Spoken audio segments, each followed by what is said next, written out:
Hey guys, TrepChains here. I wanted to share my initial thoughts on the Diablo 2 Resurrected Tactical Alpha.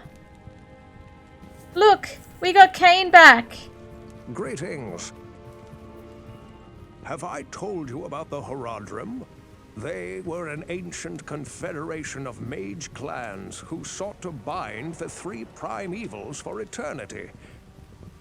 Isn't it nice to hear Cairn's voice again? The first thing to note is, while it is resurrected, it is effectively the exact same game. There's been no real gameplay changes to Diablo 2 here. The biggest changes are obviously the graphics, and you can see that very simply in the alpha by flicking between. Which is really cool to be able to do and see all the amazing detail. Like, look at these fallen.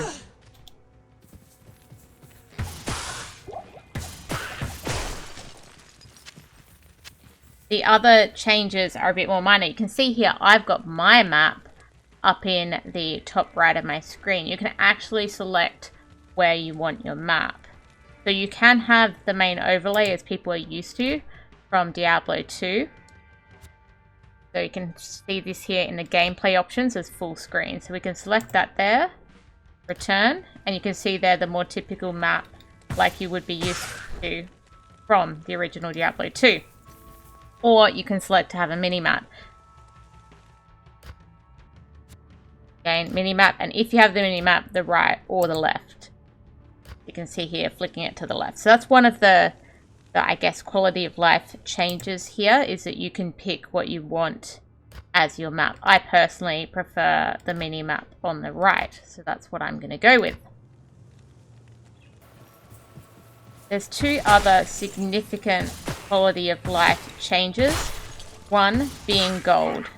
So in Diablo 2, typically you pick up all the gold, and you can still elect to do that, which, you know, I'm just going to do here. So I just walked over that gold and it auto picked up. I've got that turned on right now. But if you don't want that, right, so I say walking over it, picking up again, there's something in the options where you can effectively turn that off. Top option here, auto collect gold, I've got it on. If I turn it off, return to game, there's a bit of gold here. I can walk over it as much as I like. It is not going to pick up. So you get, you know, your, I guess, more authentic Diablo 2 experience just with the graphics overlay. I gotta click it now to actually pick it up. Again, I personally prefer the quality of life, so I'm gonna go and flick that back on. The one other key quality of life change is about not your inventory, but your stash. So we're just gonna go back to our rogue encampment to take a look at that now. The stash has been increased in size. It's now a 10 by 10. 10 across, 10 down as a personal stash here. And there's also a shared stash tab. And you can see I've placed in there a smoked sphere in case I make a sorceress later on. So my sorceress would be able to come in and pick up something out of the shared stash. So the personal stash is just for your character, and the shared stash is therefore able to be accessed on your account so that you can change things over between characters. So they're the key changes, with the rest being gameplay the same and really the graphics being updated and honestly in most cases quite beautiful. So I'm going to show a little bit of gameplay with these graphics and a few of my favorite areas of Diablo 2 Resurrected thus far. Looking for Blood Raven here. The Sisters of the Sightless Eye.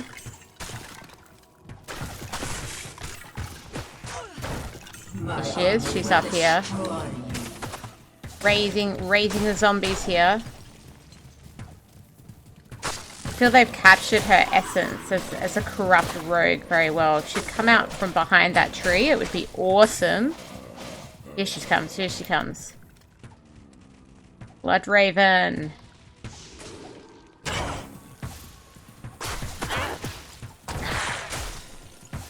Particularly the head. The head is fantastic. I'm forever needing mana. on my Amazon here.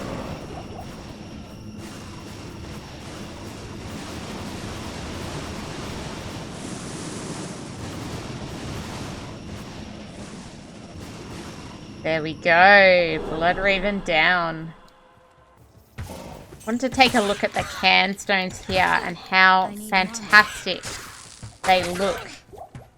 Particularly related to the original look. They really are literally just updated graphics. They've really captured the essence so well. I just got to take down Rakinishu here. There we go.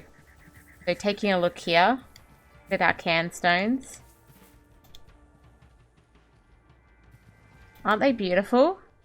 Aren't they beautiful? You know exactly what they are when you see them. They're honestly exactly how they looked in your mind when you were originally playing this game.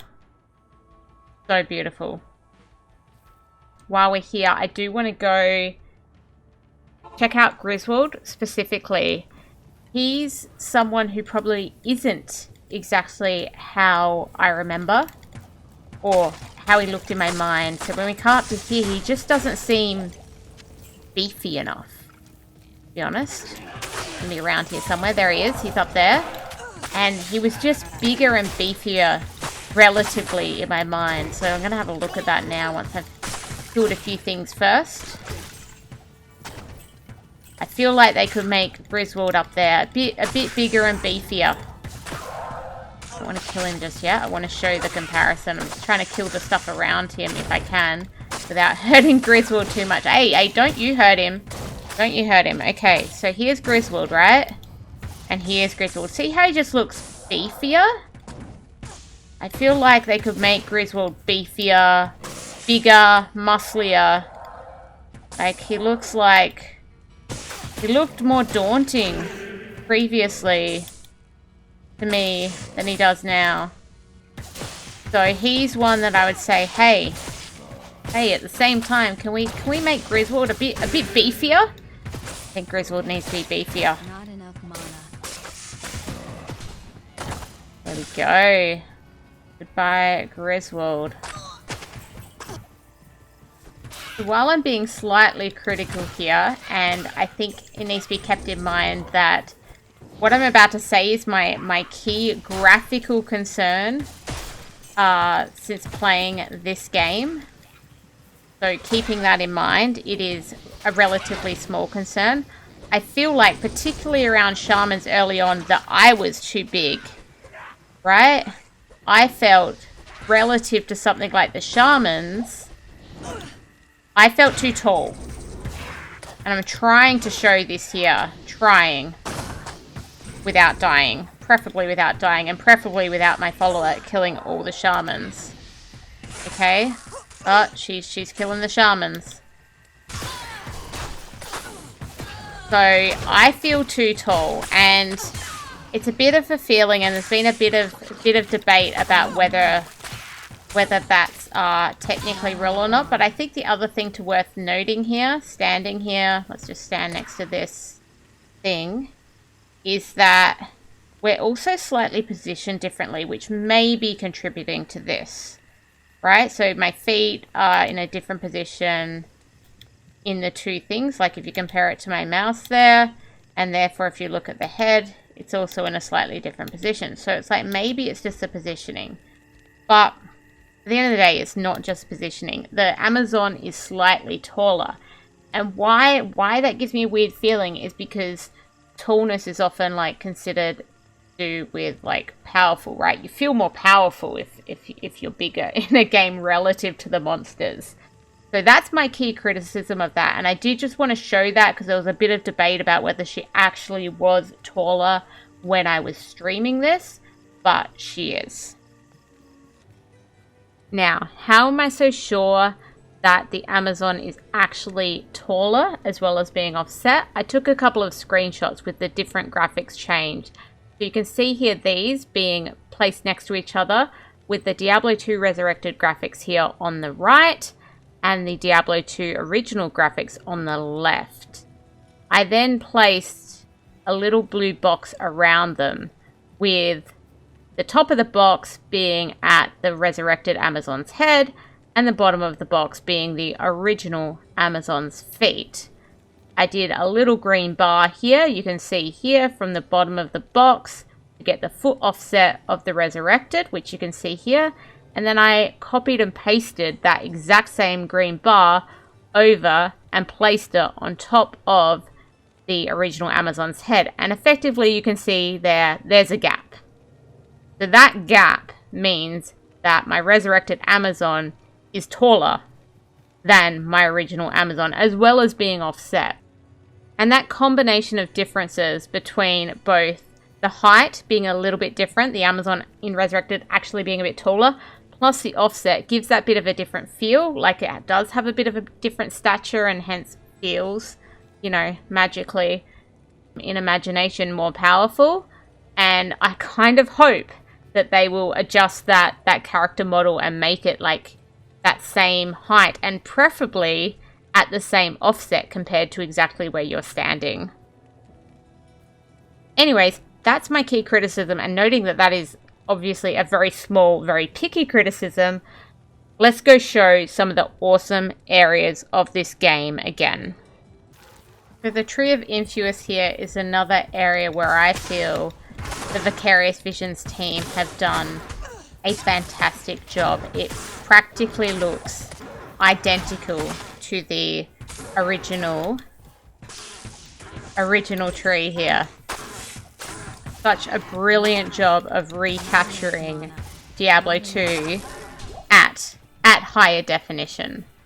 If we just stand next to the tree, it's practically identical, just beautifully HD, beautifully HD. Of everything I've played in Diablo 2 Resurrected thus far, which is all of Act 1 at this point, my favourite graphical updates are in the Forgotten Tower, Cellar.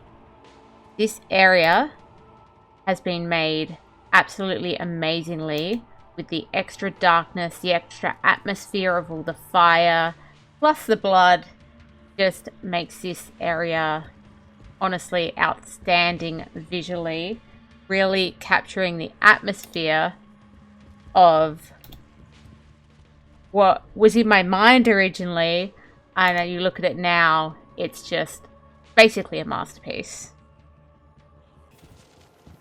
Okay, our ghosts still drain all our mana, and we have this brilliant tower walk through. See that here. The extra particle effects as well with the fog, and you can see that here. It just looks absolutely brilliant, particularly when you compare. It's been a lot of this fog, and the new fire is amazing to really capture the atmosphere of the tower. And for the Countess now, look at the pentagram here in the center. The atmosphere is honestly amazing. There's the Countess, trying to fight her. Need a bit of mana though. But again, if you like, flick back there, look what they've done with the atmosphere of the tower. It is honestly amazing. The pentagram is new, but oh so fitting, oh so fitting. If you are new to Diablo 2 and playing Resurrected, it's worthwhile noting at low levels, the Countess here is one of the places that you can get some runes. Bit graphical look again. Look how amazing and dark this place is. The atmosphere is just perfect for Diablo 2. Now, a close second behind the tower in the insane graphical works that Vicarious Visions have done here to this game is this cathedral, and I guess it's got that similar atmosphere, which is probably why I love it so much. But if you look here at the altar, you know, with the vials of blood, it's just beautiful. I'm a bit poisoned here. Slightly poisoned by our bone ash.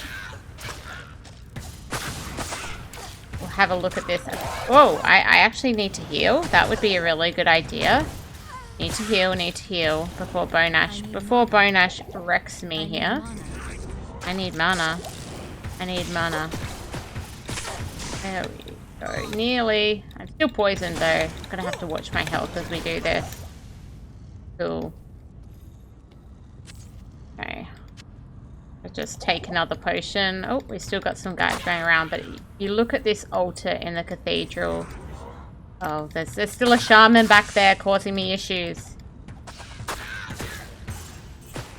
Okay, but if we just look at this altar, have a bit of a look back and forth, you can see they've done an amazing job at capturing the blood, the darkness, the atmosphere. It's just so beautiful here. Here we go. One of the last things I wanted to show here was the Andariel fight at the end of Act 1. She's one of my favorite bosses, and the team have done a fantastic job with her. Oh, I just avoided that poison there. Taking a look back. There you go. There's Andariel there. You can see they've captured her essence when we flick back into what she really is. Overall, my feelings so far, keep in mind I have played to the end of Act 1 of Diablo 2 Resurrected, and there's no... Oh, I got poisoned that time. No real significant gameplay changes, just a couple of quality of life things. But some absolutely amazing graphical changes going on. If you're a new player to Diablo 2, it is totally worth checking out and having a go at Diablo 2 Resurrected when it is released, which is later in 2021. Absolutely worthwhile there. Checking out, coming back and having a look. If you are a veteran player, you played this, you know, when you were younger, whenever that was. If you like these graphics, get it. It's that simple. To me, it brings back those memories from when we all were younger, but with some seriously improved graphics, which are really nice. It's like, overall, I feel like how it existed in my head is now how it actually is on my screen, you know. So this is the traditional graphics once again, and how that really felt like it was to me compared to, you know, how it is now. Just they've really brought all the areas and the characters and the bosses here to life, which is just amazing. Like, and say the blood work, the fireworks, the atmosphere is really what to me was in our heads when we played this game. So worth checking out, in my opinion. I'm pretty happy with the alpha thus far. It's been... Oh no, I got myself trapped! It's been fun to play. I was just trying to get myself another potion. I have to leave this inventory for a bit. I've used my belt potions mainly, so I've got an inventory potion here a little bit, just to try and keep alive while we fight the last piece of Andariel. Nearly there. Nearly there. There we go. Oh. There we go. Again, graphical check on this fire. What we had before. What we have in Resurrected. How beautiful does this look? The firework is awesome. Overall, fantastic work by the Blizzard and Vicarious Vision teams on this Resurrected version of Diablo 2. Worth checking out. I think my only minor issue, but thing that threw me was how the size of the Amazon feels. And I hope that, you know, that kind of thing is looked at, because I felt too big. But great job. Do check it out when you can, and it does release later this year in 2021. Thank you so much for watching, and GG!